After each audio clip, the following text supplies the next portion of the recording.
Capítulo 11 del libro de Romanos. Y pregunto yo, ¿es que ha rechazado Dios a su pueblo? De ningún modo. Que también yo soy israelita, del linaje de Abraham, de la tribu de Benjamín. Dios no ha rechazado a su pueblo, en quien de antemano puso sus ojos. ¿O es que ignoráis lo que dice la Escritura acerca de Elías, cómo se queja ante Dios contra Israel? Señor, han dado muerte a tus profetas, han derribado tus altares, y he quedado yo solo y acechan contra mi vida. ¿Y qué le responde el oráculo divino? Me he reservado 7000 hombres que no han doblado la rodilla ante Baal. Pues bien, del mismo modo, también en el tiempo presente subsiste un resto elegido por gracia. Y, si es por gracia, ya no lo es por las obras. De otro modo, la gracia no sería ya gracia. Entonces, ¿qué? Que Israel no consiguió lo que buscaba, mientras lo consiguieron los elegidos. Los demás se endurecieron. Como dice la Escritura. Dióles Dios un espíritu de embotamiento, ojos para no ver y oídos para no oír, hasta el día de hoy. David también dice. Conviértase su mesa en trampa, y lazo, en piedra de tropiezo y justo pago. Oscurezcanse sus ojos para no ver, agobia sus espaldas sin cesar. Y pregunto yo, ¿es que han tropezado para quedar caídos? De ningún modo. Sino que su caída ha traído la salvación a los gentiles, para llenarlos de celos. Y, si su caída ha sido una riqueza para el mundo, y su mengua, riqueza para los gentiles, ¿qué no será su plenitud? Os digo, pues, a vosotros, los gentiles, por ser yo verdaderamente apóstol de los gentiles, hago honor a mi ministerio. Pero es con la esperanza de despertar celos en los de mi raza y salvar a alguno de ellos. Porque si su reprobación ha sido la reconciliación del mundo, ¿qué será su readmisión sino una resurrección de entre los muertos? Y si las primicias son santas, también la masa, y si la raíz es santa, también las ramas. Que si algunas ramas fueron desgajadas, mientras tú, olivo silvestre, fuiste injertado entre ellas, hecho partícipe con ellas de la raíz y de la savia del olivo.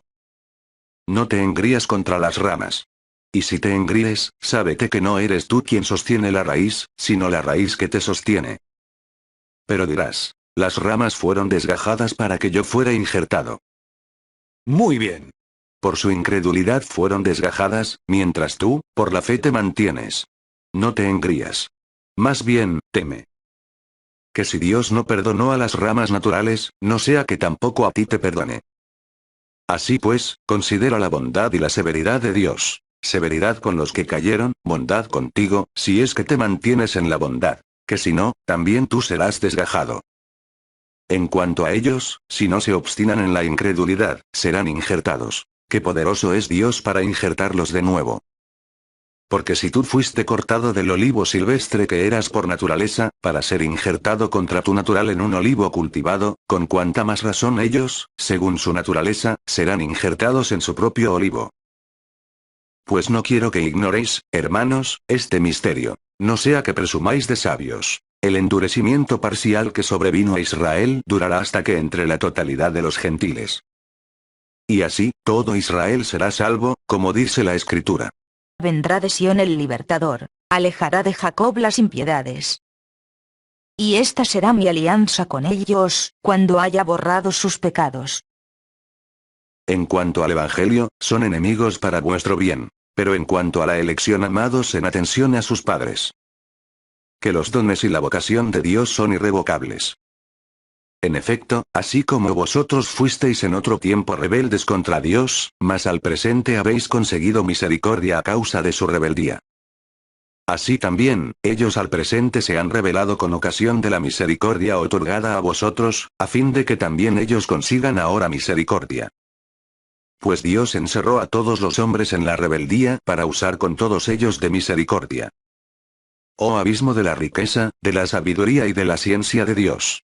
Cuán insondables son sus designios e inescrutables sus caminos. En efecto, ¿quién conoció el pensamiento del Señor? ¿O quién fue su consejero? ¿O quién le dio primero que tenga derecho a la recompensa? Porque de Él, por Él y para Él son todas las cosas. A Él la gloria por los siglos. Amén. Capítulo 12 del libro de Romanos. Os exhorto, pues, hermanos, por la misericordia de Dios, que ofrezcáis vuestros cuerpos como una víctima viva, santa, agradable a Dios. Tal será vuestro culto espiritual.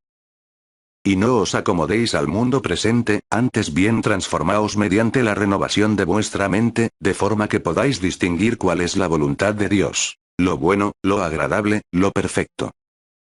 En virtud de la gracia que me fue dada, os digo a todos y a cada uno de vosotros, no os estiméis en más de lo que conviene, tened más bien una sobria estima según la medida de la fe que otorgó Dios a cada cual. Pues, así como nuestro cuerpo, en su unidad, posee muchos miembros, y no desempeñan todos los miembros la misma función.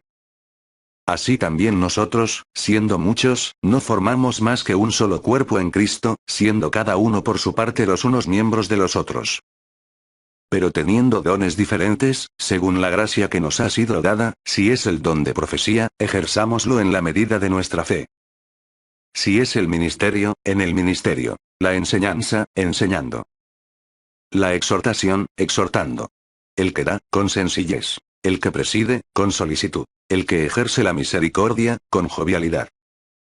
Vuestra caridad sea sin fingimiento. Detestando el mal, adhiriéndoos al bien. Amándoos cordialmente los unos a los otros, estimando en más cada uno a los otros. Con un celo sin negligencia, con espíritu fervoroso, sirviendo al Señor. Con la alegría de la esperanza, constantes en la tribulación, perseverantes en la oración. Compartiendo las necesidades de los santos, practicando la hospitalidad. Bendecid a los que os persiguen, no maldigáis. Alegraos con los que se alegran, llorad con los que lloran. Tened un mismo sentir los unos para con los otros, sin complaceros en la altivez, atraídos más bien por lo humilde, no os complazcáis en vuestra propia sabiduría. Sin devolver a nadie mal por mal, procurando el bien, ante todos los hombres. En lo posible, y en cuanto de vosotros dependa, en paz con todos los hombres. No tomando la justicia por cuenta vuestra, queridos míos, dejad lugar a la cólera, pues dice la Escritura, mía es la venganza. Yo daré el pago merecido, dice el Señor. Antes al contrario, si tu enemigo tiene hambre, dale de comer, y si tiene sed, dale de beber, haciéndolo así, amontonarás ascuas sobre su cabeza. No te dejes vencer por el mal, antes bien, vence al mal con el bien. Capítulo 13 del libro de Romanos. Sométanse todos a las autoridades constituidas, pues no hay autoridad que no provenga de Dios, y las que existen, por Dios han sido constituidas. De modo que, quien se opone a la autoridad, se rebela contra el orden divino, y los rebeldes se atraerán sobre sí mismos la condenación. En efecto, los magistrados no son de temer cuando se obra el bien, sino cuando se obra el mal. ¿Quieres no temer la autoridad? Obra el bien, y obtendrás de ella elogios. Pues es para ti un servidor de Dios para el bien. Pero, si obras el mal, teme. Pues no en vano lleva espada. Pues es un servidor de Dios para hacer justicia y castigar al que obra el mal. Por tanto, es preciso someterse, no solo por temor al castigo, sino también en conciencia. Por eso precisamente pagáis los impuestos, porque son funcionarios de Dios, ocupados asiduamente en ese oficio. Dad a cada cual lo que se debe. A quien impuestos, impuestos. A quien tributo, tributo. A quien respeto, respeto. A quien honor, honor. Con nadie tengáis otra deuda que la del mutuo amor. Pues el que ama al prójimo, ha cumplido la ley. En efecto, lo de, no adulterarás, no matarás, no robarás, no codiciarás. Y todos los demás preceptos, se resumen en esta fórmula. Amarás a tu prójimo como a ti mismo. La caridad no hace mal al prójimo.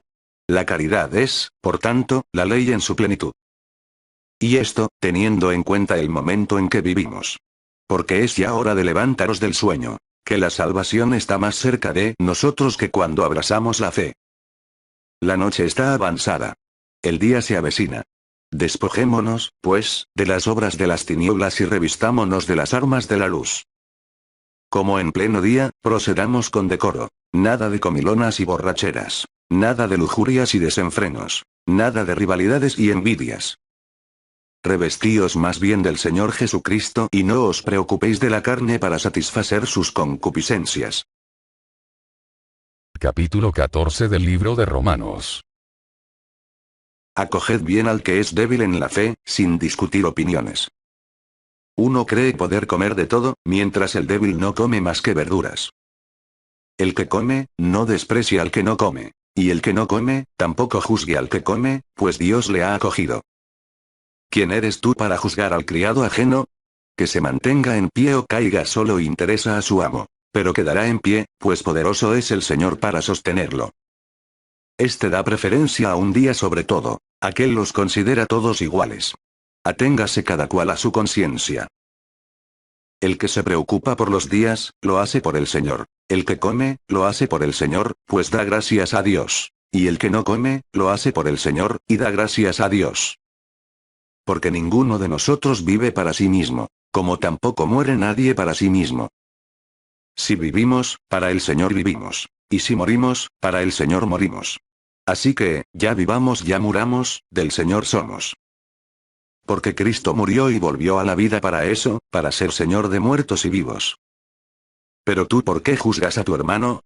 ¿Y tú por qué desprecias a tu hermano? En efecto, todos hemos de comparecer ante el tribunal de Dios. Pues dice la Escritura, por mi vida. Dice el Señor, que toda rodilla se doblará ante mí, y toda lengua bendecirá a Dios. Así pues, cada uno de vosotros dará cuenta de sí mismo a Dios. Dejemos, por tanto, de juzgarnos los unos a los otros. Juzgad más bien que no se debe poner tropiezo o escándalo al hermano. Bien sé, y estoy persuadido de ello en el Señor Jesús, que nada hay de suyo impuro, a no ser para el que juzga que algo es impuro, para ese sí lo hay. Ahora bien, si por un alimento tu hermano se entristece, tú no procedes ya según la caridad. Que por tu comida no destruyas a aquel por quien murió Cristo. Por tanto, no expongáis a la maledicencia vuestro privilegio. Que el reino de Dios no es comida ni bebida, sino justicia y paz y gozo en el Espíritu Santo. Toda vez que quien así sirve a Cristo, se hace grato a Dios y aprobado por los hombres. Procuremos, por tanto, lo que fomente la paz y la mutua edificación. No vayas a destruir la obra de Dios por un alimento. Todo es puro, ciertamente, pero es malo comer dando escándalo. Lo bueno es no comer carne, ni beber vino, ni hacer cosa que sea para tu hermano ocasión de caída, tropiezo o debilidad. La fe que tú tienes, guárdala para ti delante de Dios. Dichoso aquel que no se juzga culpable a sí mismo al decidirse. Pero el que come dudando, se condena, porque no obra conforme a la fe, pues todo lo que no procede de la buena fe es pecado. Capítulo 15 del libro de Romanos.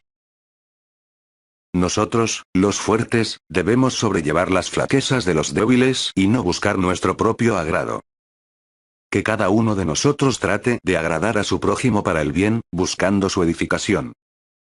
Pues tampoco Cristo buscó su propio agrado, antes bien, como dice la Escritura. Los ultrajes de los que te ultrajaron cayeron sobre mí. En efecto, todo cuanto fue escrito en el pasado, se escribió para enseñanza nuestra, para que con la paciencia y el consuelo que dan las Escrituras mantengamos la esperanza. Y el Dios de la paciencia y del consuelo os conceda tener los unos para con los otros los mismos sentimientos, según Cristo Jesús. Para que unánimes, a una voz, glorifiquéis al Dios y Padre de nuestro Señor Jesucristo. Por tanto, acogeos mutuamente como os acogió Cristo para gloria de Dios. Pues afirmo que Cristo se puso al servicio de los circuncisos a favor de la veracidad de Dios, para dar cumplimiento a las promesas hechas a los patriarcas. Y para que los gentiles glorificasen a Dios por su misericordia, como dice la Escritura. Por eso te bendeciré entre los gentiles y ensalzaré tu nombre. Y en otro lugar. Gentiles, regocijaos juntamente con su pueblo. Y de nuevo. Alabad, gentiles todos, al Señor y cántenle himnos todos los pueblos. Y a su vez Isaías dice. Aparecerá el retoño de Jesé, el que se levanta para imperar sobre los gentiles. En él pondrán los gentiles su esperanza. El Dios de la esperanza os colme de todo gozo y paz en vuestra fe, hasta rebosar de esperanza por la fuerza del Espíritu Santo. Por mi parte estoy persuadido, hermanos míos, en lo que a vosotros toca, de que también vosotros estáis llenos de buenas disposiciones, henchidos de todo conocimiento y capacitados también para amonestaros mutuamente. Sin embargo, en algunos pasajes os he escrito con cierto atrevimiento, como para reavivar vuestros recuerdos, en virtud de la gracia que me ha sido otorgada por Dios. De ser para los gentiles ministro de Cristo Jesús, ejerciendo el sagrado oficio del Evangelio de Dios, para que la oblación de los gentiles sea agradable, santificada por el Espíritu Santo. Tengo, pues, de qué gloriarme en Cristo Jesús en lo referente al servicio de Dios. Pues no me atreveré a hablar de cosa alguna que Cristo no haya realizado por medio de mí para conseguir la obediencia de los gentiles, de palabra y de obra. En virtud de señales y prodigios, en virtud del Espíritu de Dios, tanto que desde Jerusalén y en todas direcciones hasta el Ilírico he dado cumplimiento al Evangelio de Cristo. Teniendo así, como punto de honra, no anunciar el Evangelio sino allí donde el nombre de Cristo no era aún conocido, para no construir sobre cimientos ya puestos por otros. Antes bien, como dice la Escritura. Los que ningún anuncio recibieron de él, le verán, y los que nada oyeron, comprenderán. Esa era la razón por la cual siempre me veía impedido de llegar hasta vosotros. Mas ahora, no teniendo ya campo de acción en estas regiones, y deseando vivamente desde hace muchos años ir donde vosotros. Cuando me dirija a España, pues espero veros al pasar, y seré encaminado por vosotros hacia allá, después de haber disfrutado un poco de vuestra compañía. Mas, por ahora, voy a Jerusalén para el servicio de los santos. Pues Macedonia y Acaya tuvieron a bien hacer una colecta en favor de los pobres de entre los santos de Jerusalén. Lo tuvieron a bien, y debían hacérselo. Pues si los gentiles han participado en sus bienes espirituales, ellos a su vez deben servirles con sus bienes temporales. Así que, una vez terminado este asunto, y entregado oficialmente el fruto de la colecta, partiré para España, pasando por vosotros. Y bien sé que, al ir a vosotros, lo haré con la plenitud de las bendiciones de Cristo. Pero os suplico, hermanos, por nuestro Señor Jesucristo y por el amor del Espíritu Santo, que luchéis juntamente conmigo en vuestras oraciones rogando a Dios por mí. Para que me vea libre de los incrédulos de Judea, y el socorro que llevo a Jerusalén sea bien recibido por los santos. Y pueda también llegar con alegría a vosotros por la voluntad de Dios, y disfrutar de algún reposo entre vosotros. El Dios de la paz sea con todos vosotros. Amén. Capítulo 16 del libro de Romanos. Os recomiendo a Febe, nuestra hermana, diaconisa de la iglesia de Cencreas. Recibidla en el Señor de una manera digna de los santos, y asistidla en cualquier cosa que necesite de vosotros, pues ella ha sido protectora de muchos, incluso de mí mismo. Saludad a Prisca y Aquila, colaboradores míos en Cristo Jesús. Ellos expusieron sus cabezas para salvarme. Y no soy solo en agradecérselo, sino también todas las iglesias de la gentilidad. Saludad también a la iglesia que se reúne en su casa. Saludad a mi querido Epéneto, primicias del Asia para Cristo. Saludad a María, que se ha afanado mucho por vosotros. Saludad a Andrónico y Junía, mis parientes y compañeros de prisión, ilustres entre los apóstoles, que llegaron a Cristo antes que yo. Saludad a Ampliato, mi amado en el Señor. Saludad a Urbano, colaborador nuestro en Cristo. Y a mi querido Estaquio. Saludad a Apeles, que ha dado buenas pruebas de sí en Cristo. Saludad a los de la casa de Aristóbulo. Saludad a mi pariente Herodión. Saludad a los de la casa de Narciso, en el Señor. Saludad a Trifena y a Trifosa, que se han fatigado en el Señor. Saludad a la amada Pérside, que trabajó mucho en el Señor. Saludad a Rufo, el escogido del Señor, y a su madre, que lo es también mía. Saludad a Asíncrito y Flegonta, a Hermes, a Patrobas, a Hermas y a los hermanos que están con ellos. Saludad a Filólogo y a Julia, a Nereo y a su hermana, lo mismo que a Olimpas y a todos los santos que están con ellos. Saludaos los unos a los otros con el beso santo. Todas las iglesias de Cristo os saludan. Os ruego, hermanos, que os guardéis de los que suscitan divisiones y escándalos contra la doctrina que habéis aprendido. Apartaos de ellos. Pues esos tales no sirven a nuestro Señor Jesucristo, sino a su propio vientre, y, por medio de suaves palabras y lisonjas, seducen los corazones de los sencillos. Vuestra obediencia se ha divulgado por todas partes. Por lo cual, me alegro de vosotros. Pero quiero que seáis ingeniosos para el bien e inocentes para el mal. Y el Dios de la paz aplastará bien pronto a Satanás bajo vuestros pies. La gracia de nuestro Señor Jesucristo sea con vosotros. Os saluda Timoteo, mi colaborador, lo mismo que Lucio, Jasón y Sosípatro, mis parientes. Os saludo en el Señor yo, Tercio, que he escrito esta carta. Os saluda Gayo, huésped mío y de toda la iglesia. Os saluda Erasto, cuestor de la ciudad, y Cuarto, nuestro hermano. Aquel que puede consolidaros conforme al evangelio mío y la predicación de Jesucristo, revelación de un misterio mantenido en secreto durante siglos eternos, pero manifestado al presente, por las escrituras que lo predicen, por disposición del Dios eterno, dado a conocer a todos los gentiles para obediencia de la fe. A Dios, el único sabio, por Jesucristo, a Él la gloria por los siglos de los siglos. Amén.